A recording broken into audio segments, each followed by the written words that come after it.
go back, I mean, I think one, the first challenge I would say obviously was, which we talked about for a while, is just the logistics of getting published. The second is tackling the ideas of discipline and dedication. Um, and I think the third is kind of like having people take you seriously as a young writer. I mean, I think a lot of people want to attach that young and say that you don't know anything about the world. And it's true, there's a lot you have to learn about the world. But I think at the same time, people don't want to acknowledge that as a young person, you do have a perspective, and that perspective is equally valid, and in some cases, perhaps more open and more um, honest than the perspective of someone who's a bit older. And that's not to say that the older perspective should be thrown out. It shouldn't. It's incredibly important, but I think people need to give more weight to what young people have to say about the world that they see. I mean, and if you look at it, I mean, if you look at a lot of the things that have been put together, like they're being put together by young people.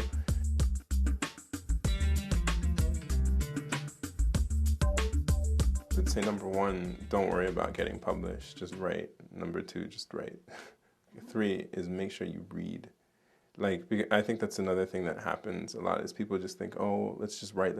But, one of the things my writing teachers always stressed, and one of the things that we did in class, we read probably more than we wrote. And that's the thing, is you need to understand how people tell stories. You need to understand how stories, the different perspectives, the different voices, the different traditions. So read as widely as you can, whether it's fiction or nonfiction.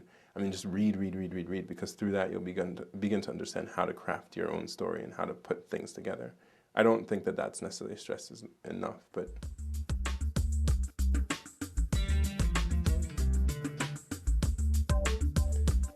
one is to bring a story, a particular story about this issue out into the world.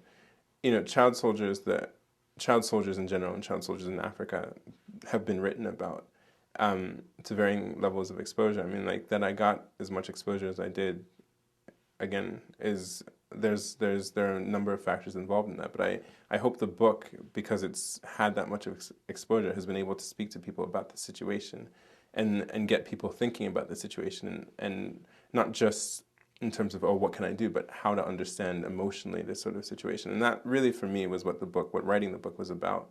It was, I came into contact with this through reading newspapers and speaking with someone who was a former child soldier, and I really wanted to do more to try and understand that perspective.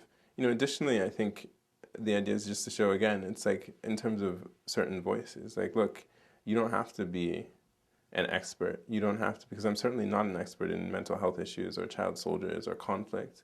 You don't have to be, X number of years old. Like, what you have to do is you just have to be dedicated to telling a particular story, and you have to understand that dedication is going to make you do the research. It's going to make you do, the fact-finding that you need to do, and it's going to make you sit down and really think about how you're going to structure the story so that it does affect people.